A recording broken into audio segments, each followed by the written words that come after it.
Elon Musk walked into a talk show. But by the end, it was the host who found himself in the hot seat. The invitation arrived like any other email. A simple subject line: invitation to the Bryant Palmer Show. At first, Elon Musk barely glanced at it. He received these requests all the time: talk shows, news programs, tech panels. Most were declined. But Bryant Palmer was different. Palmer's show was one of the most popular on television. Known for its mix of humor, controversy, and sharp interviews, millions tuned in, not just for the guests, but for Palmer himself, how he pushed boundaries, challenged ideas, and sometimes outright humiliated his interviewees. Musk hesitated. He knew Palmer's reputation, how he turned interviews into spectacles, how he thrived on making his guests uncomfortable. But Musk had never been one to back down from a challenge. "Set it up," he finally said. The showdown begins. The day of the interview arrived. Musk found himself in a sleek, glass-walled studio in Los Angeles. The green room was quiet, filled with the distant hum of conversations. A production assistant handed him a bottle of water before disappearing. He checked his watch, 10 minutes to go. Across the room, a large screen played highlights from Palmer's past interviews. Politicians, Hollywood actors, top CEOs, they had all sat in that chair. Some laughed nervously, some argued, others sat stone-faced as Palmer toyed with them like a cat with a mouse. Musk smirked slightly. He knew what was coming. Bait, provoke, wait for a reaction. The real question was, how far would Palmer push? 5 minutes. Mr. Musk. A stagehand appeared at the door. Musk stood, adjusting the sleeves of his black jacket, with the ease of a man who had faced rockets exploding midair, factories failing, and financial meltdowns. He walked toward the stage.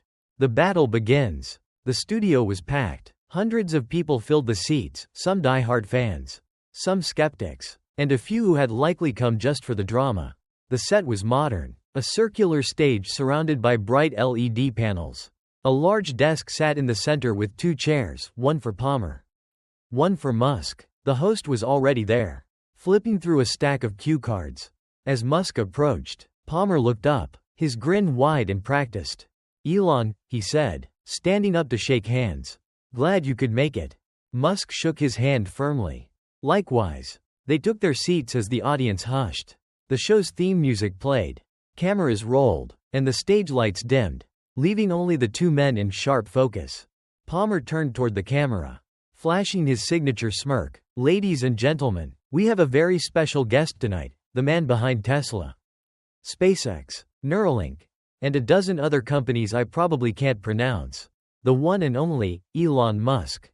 The audience clapped, some cheering, others murmuring. Palmer leaned forward, elbows on the desk. "So, Elon," he began, his voice smooth, "people call you a genius, a visionary. Some say you're changing the world. Others think you're completely insane." He chuckled, waiting for a reaction. "Which one is it?" Musk smiled faintly. "I think history will decide." Palmer tilted his head. "Fair enough. But let's talk about something a little more interesting than history. Shall we?" There was something in his tone, playful, but sharp. The audience sensed it. This wasn't going to be a friendly chat. "You've built rockets, electric cars, and even implanted chips in monkey brains," Palmer said with a smirk. "Some would say you're playing God." Musk chuckled. "I'd say if I were playing God, I'd at least make sure my rockets didn't explode." The audience laughed, but Palmer wasn't done. "Right, but let's be real," he pressed. "You have more money than entire countries, and people worship you like some kind of prophet. Do you ever wake up and think, maybe I should slow down before I turn into the next Bond villain?" The crowd chuckled again, but there was something about Palmer's delivery, something just a little too pointed. He wasn't joking. "Not really." Musk nodded slowly, considering his response. "I think if I were a Bond villain, I'd at least have a secret lair by now. But unfortunately, I still live in a $50 house in Texas." That got a few laughs. But Palmer wasn't letting go. He flipped through his cue cards, pretending to search for something. "Ah, yes," he said, tapping one. "Speaking of that house, didn't you just fire most of the janitorial staff at X?" Musk's expression didn't change. "We had to make some adjustments." "Adjustments?" Palmer repeated, his grin sharpening. "That's an interesting way to say you left people jobless right before the holidays." The audience murmured. The energy in the room had shifted. Musk was used to tough questions. But this was different. Palmer wasn't probing, he was provoking. I assume you're talking about the San Francisco office? Musk asked evenly. That's the one. Palmer confirmed, leaning forward. Reports say people were crying. Elon, crying. You've got billions in the bank. Was that really necessary? Musk exhaled quietly. I think you know that running a company isn't about keeping everyone happy. Palmer raised an eyebrow, sensing weakness. But Musk wasn't an easy target. And the battle had only just begun. It's about keeping it alive. X was losing $4 million a day. Palmer shrugged. Must be tough. Being a billionaire and making all those sacrifices. The audience gave a nervous laugh, some clapped. Others stayed quiet. Musk didn't flinch. It's tough making a company work. There's a difference. Palmer tilted his head, sensing an opening. He gestured toward the crowd. You hear that, folks? Tough being the guy who owns private jets and sends cars to space. A few more chuckles. A few more murmurs. Musk let the moment sit. Then leaned forward just slightly.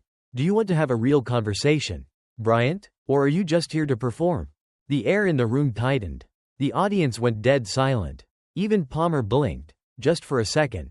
But he recovered quickly, flashing his signature smirk. Oh, I love a good conversation, Elon. But I also love the truth. And the truth is, people say you're erratic, that you make reckless decisions. Twitter, sorry, X, has become a chaotic mess under your leadership. Musk raised an eyebrow. That's funny. It was losing billions before I took over. Now it's making a profit. Doesn't sound like chaos to me. Palmer smirked. Right, but let's talk about something people really care about. He turned to the audience. Do we have any Tesla owners in the crowd? A few hands went up. Palmer grinned. Nice. You guys trust the self-driving feature?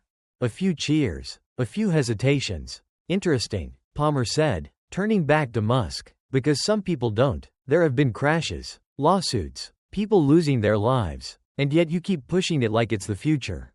Do you ever feel responsible when something goes wrong? Musk's fingers tapped lightly against the desk. You know, Bryant, we could talk about any car company and find accidents.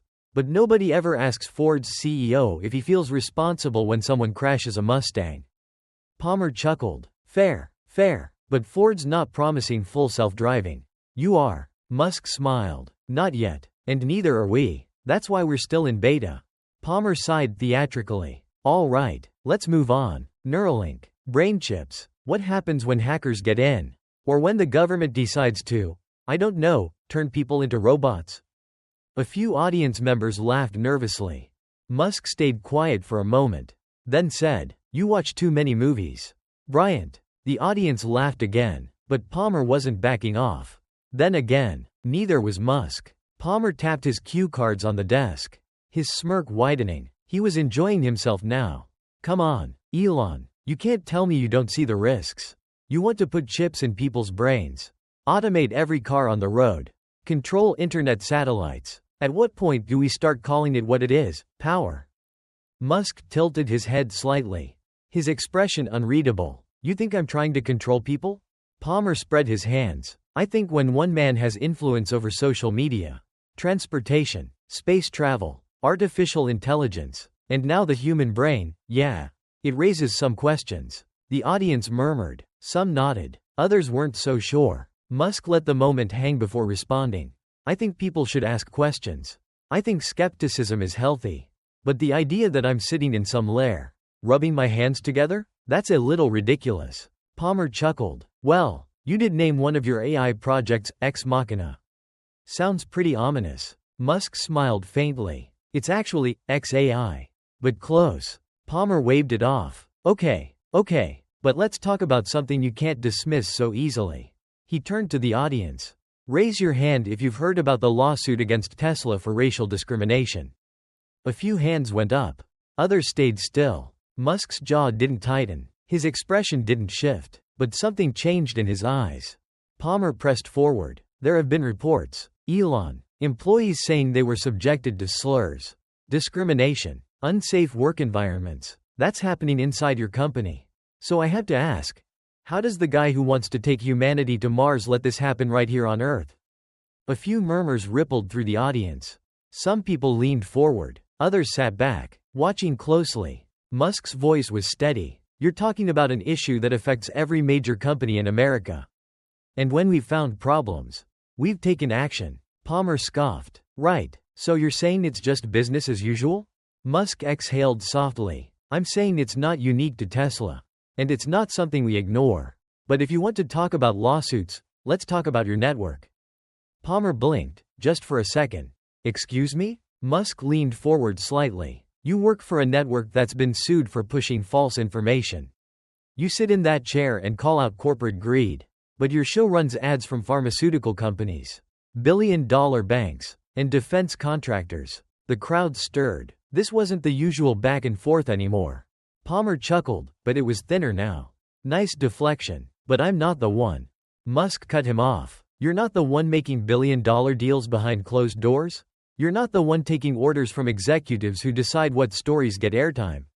You're not the one profiting off division? Silence. Palmer opened his mouth, but nothing came out right away. Musk continued, his voice calm. You want to talk about power? Let's talk about yours. You sit here, pretending to be the voice of the people. But your paycheck comes from the same corporations you claim to call out. And the second you push too hard in the wrong direction. Palmer's smirk faltered. The audience was no longer laughing. For the first time that night, it wasn't Elon Musk in the hot seat. It was Bryant Palmer. You're out of a job. The audience didn't know how to react. Some clapped. Some just stared. Palmer forced a chuckle. So now you're flipping this on me? Musk shrugged. I thought you liked the truth. For the first time that night, Palmer didn't have a quick comeback. He shuffled his cue cards, trying to regain control. But something had shifted. Musk sat back, watching him, but the moment wasn't over yet. Palmer cleared his throat, shifting slightly in his chair. He wasn't used to being on the defensive. The control he usually wielded so effortlessly was slipping, and the audience could feel it. But he wasn't about to let Musk take over his show. All right, he said, forcing a grin. You got your shot in. But let's be real, Elon, you love playing the underdog. The misunderstood genius. The rogue billionaire who's fighting against the system. He leaned forward, lowering his voice just enough to sound conspiratorial. But isn't that just branding? A man worth nearly $200 billion isn't against the system. You're the system. Musk tilted his head slightly. Am I? Of course, Palmer said. You're the richest man in the world. You buy companies when they annoy you. You joke about free speech. But let's be honest, you run X like your personal playground. You decide who gets to speak, who gets to stay, who gets silenced. Musk's expression didn't change, but the temperature in the room had. The energy had shifted, heavier now, charged with something unspoken. Palmer wasn't done. And let's not forget, he added, flipping to another cue card. You're friends with some interesting people. Guys with a whole lot of influence. You and Peter Thiel, you and Saudi investors, you and. Musk cut him off. Would you like to talk about your friends, Bryant? The words weren't loud, they weren't even sharp, but they landed hard. Palmer blinked. Excuse me? Musk's voice was steady. The people who fund your show. The executives who decide what you're allowed to say. The political donors who make sure you never push too hard in one direction. The audience stirred. Palmer forced a chuckle. Oh, so now you're turning this into some kind of conspiracy? Come on, Elon. No conspiracy, Musk said. Just reality. You think I have power? You're right, but at least when I make a decision, people know where it's coming from. Can you say the same? Palmer opened his mouth, closed it. Musk kept going. I build things. People see them. They work or they don't. If I fail, the whole world sees it. But you, he gestured around the set. You sit here pretending to challenge the powerful while taking notes from them backstage.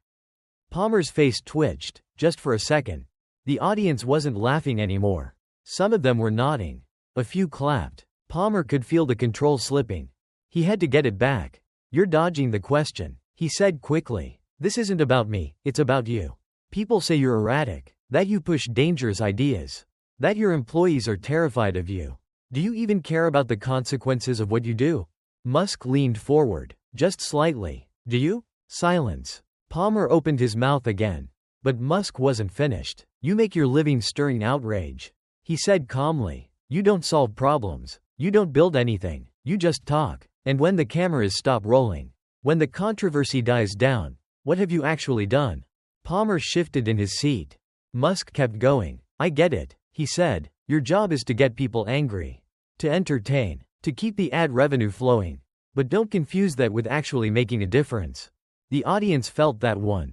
A few people clapped. Others just watched, completely still. Palmer ran a hand through his hair, laughing tightly. Well, folks, he said, I think we just got a masterclass in deflection. Musk smiled. Or maybe in honesty. More claps. Palmer glanced at the producers offstage. They were watching carefully. His control over the interview was gone. And Musk knew it. But the real reaction was still coming. Palmer adjusted his tie, trying to keep the grin on his face. But something had shifted in the air. The confidence he had walked in with, the control he so effortlessly wielded over his guests, was slipping through his fingers. He wasn't used to this. He wasn't used to losing. The audience wasn't laughing anymore. Some leaned forward, watching intently. Others exchanged glances, unsure of what they were witnessing. This wasn't just another late-night interview. It was something else, something real. Palmer glanced at his cue cards again, but he barely registered the words. He needed to turn this around. Fast. So, Elon, he said, forcing his voice back into its usual rhythm. You came here to talk about innovation. About the future. Let's end on a positive note. Shall we? He gestured broadly. What's next? What's the next big Musk project that's going to save humanity? It was a weak attempt at regaining control. Musk saw it. The audience saw it. But Musk leaned back slightly. Considering the question, there are a lot of things in motion. He said finally. Advancing AI, space travel, sustainable energy. But I think the biggest challenge isn't technology. It's trust. Palmer raised an eyebrow. Trust? Musk nodded. People don't trust institutions anymore. They don't trust governments, the media, corporations, and most of the time, for good reason. A murmur ran through the crowd. Palmer gave a tight chuckle. And you think you are the solution? Musk shook his head. No, but I think honesty is. And I think people are tired of being manipulated. Palmer scoffed. So what? Now you're saying I'm the problem? Musk tilted his head slightly. I think you're part of an industry that profits from keeping people divided. Outraged and distracted. You ask if I feel responsible for the things I create, do you? Palmer blinked. For a split second, he had no answer. The silence stretched, thick and heavy. Then someone in the audience clapped. Another followed, and then another. Palmer's jaw tightened slightly, but he masked it with a forced smile. Well, he said, shifting in his chair, this has certainly been an interesting conversation. Musk nodded. I'd say so. The studio lights burned hot. The cameras kept rolling. Palmer licked his lips, then forced himself to move on. All right, folks, he said, turning back to the audience. Give it up for Elon Musk. A mix of applause and murmurs filled the room. Musk stood, shook Palmer's hand, and walked off stage, leaving the host sitting there, still processing what had just happened. But the real storm was only beginning. The moment the cameras stopped rolling, the tension in the studio didn't fade, it thickened. The usual post-show chatter was muted. Producers, assistants, and camera operators moved with an odd quietness. Palmer ripped off his earpiece and tossed it onto the desk. His face still plastered with a forced grin. But his eyes darted toward his producer. What the hell was that? He muttered under his breath. The producer didn't answer. He was too busy staring at his phone. So was half the studio. It had taken less than 5 minutes. The interview wasn't even officially online yet. But someone in the audience had been recording. Clips were already flooding social media. Twitter, X, was on fire. The headline practically wrote itself. Elon Musk turns the tables on Bryant Palmer. Calls out media hypocrisy on live TV. Musk had barely stepped backstage when his phone vibrated. He checked it. His mentions were skyrocketing. One clip, posted by an account with a few thousand followers, already had hundreds of thousands of views. The comments poured in. Elon just took Palmer apart like an engineer breaking down a bad prototype. This wasn't an interview. It was an execution. Palmer wasn't ready for this at all. And then came the think pieces. The debates. The analysis. Some called Musk's response brilliant. Others called it arrogant. Some claimed Palmer had walked right into his own trap, while others argued Musk had dodged real accountability by flipping the script. Either way, one thing was undeniable. People weren't talking about Palmer's questions, they were talking about Musk's answers. Palmer stormed into his dressing room, slamming the door shut. His producer followed, speaking carefully. Listen, we need to be ready for how this is going to play out. Palmer scoffed, pouring himself a drink. Oh, I know how it's going to play out. The internet's going to eat this up. Musk fanboys are going to act like he walked on water. And I'm going to be the biased journalist who got owned. He shook his head. The guy literally dodged every question. The producer hesitated. Did he, though? Palmer's grip on his glass tightened. The producer sighed. The thing is, Bryant, people don't like feeling like they've been manipulated. And tonight, you kind of looked like you were manipulating. Palmer exhaled sharply. Yeah? And what do you suggest? Damage control? The producer let out a bitter chuckle. You want me to apologize? Not happening. The producer shook his head. Not an apology, a reframing. We spin it. Say Musk was deflecting. That he couldn't handle real scrutiny. That he proved he's just as thin-skinned as the people he criticizes. Palmer narrowed his eyes, considering it, but before he could answer, there was a knock at the door. An assistant stuck her head in, looking nervous. Bryant, she said carefully, the network wants a meeting. Now. Musk walked out of the studio and straight into a waiting Tesla. The driver glanced at him through the rearview mirror. Big night? Musk smirked. Something like that. His phone buzzed again. A message from one of his closest advisors. That was insane. Your engagement numbers just went through the roof. Musk scrolled through his feed, watching the narrative unfold in real time. Every reaction, every breakdown, every hot take. He could already see what was coming next. By morning, Palmer's team would try to salvage this. They'd call Musk a billionaire playing victim, a master of deflection, a media manipulator. They'd spin it every way they could. But it wouldn't matter. Because tonight, in front of millions of people, the illusion had cracked. And once people see the cracks, they don't stop looking for more. By morning, the interview had become more than just a viral clip, it was a moment. News outlets scrambled to cover it, each offering their own interpretation. Some called Musk's response a masterclass in composure. Others painted Palmer as a journalist caught off guard by his own tactics. The debate wasn't just about what had been said, it was about what it meant. On one side, people saw Musk as a disruptor, someone who refused to play by the media's rules. A billionaire, yes, but one who spoke plainly, who wasn't afraid to call out hypocrisy.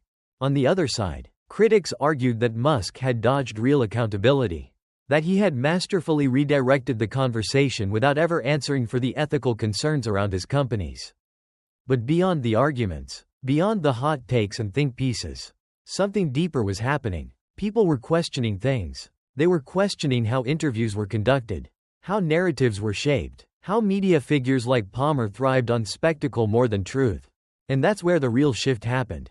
Because once an audience starts asking why something feels off, why a journalist seems more interested in a gotcha moment than a real discussion, why certain companies or industries never get held to the same scrutiny.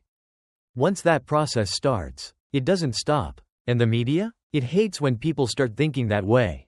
At the network, the meeting was tense. Palmer sat across from the executives, arms crossed. He had been here before, after controversial interviews, but this time, it felt different. One of the higher-ups, a woman in a Navy suit, set down her phone. The numbers are through the roof. She admitted, highest engagement we've had all year. Palmer forced a smile. See? You're welcome. Another executive sighed. The problem, Bryant, is that it's not going our way. Palmer scoffed. Oh, come on. It's a news cycle. It'll die down in a few days. The woman in Navy shook her head. This is bigger than that. The comments, the reactions. People aren't just talking about Musk, they're talking about us. About the industry. About whether we're actually holding powerful people accountable. Or just playing a role.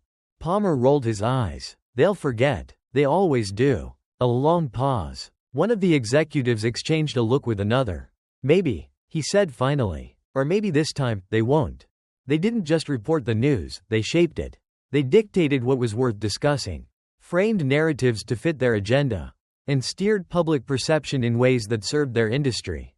But for the first time in a long time, the audience didn't just consume the story. They questioned it. They saw through the carefully crafted illusion. And that's what truly mattered. Because in a world overflowing with information, power doesn't belong to the loudest voices or the biggest platforms. It belongs to those who know how to see beyond the noise. It belongs to those who ask the right questions, who think for themselves, who refuse to be led blindly. So was this just another viral moment? Another flash in the never-ending media cycle? Or was it the beginning of something bigger? Drop a comment below, hit the like button, and if you haven't already, subscribe. Because the conversations that actually matter? They're just getting started.